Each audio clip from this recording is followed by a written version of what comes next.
Isang mapagpala mga kapara. Yan. Nandito kami ngayon sa Cubao, Quezon City.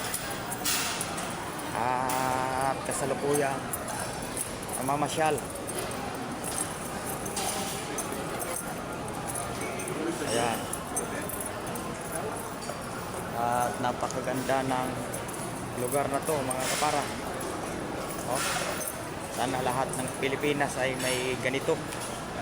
Lahat ng city. Ayan mga kapara.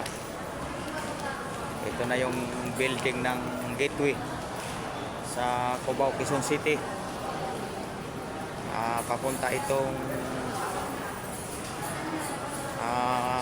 MRT, and then yung kabila tagos ito ng building ng gateway diretso sa train papuntang Marikina.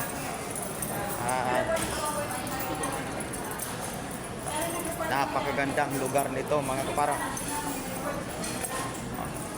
Feeling mong nasa Singapore ka pag nandito ka sa lugar na to.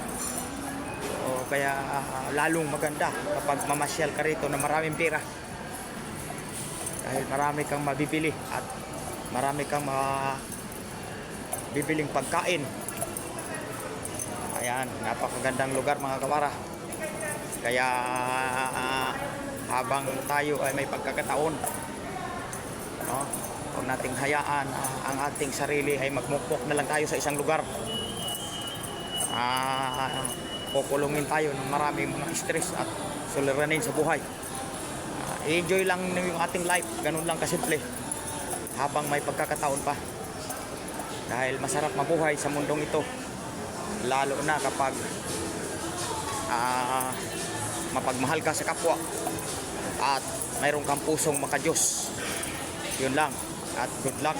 Maraming salamat. God bless all.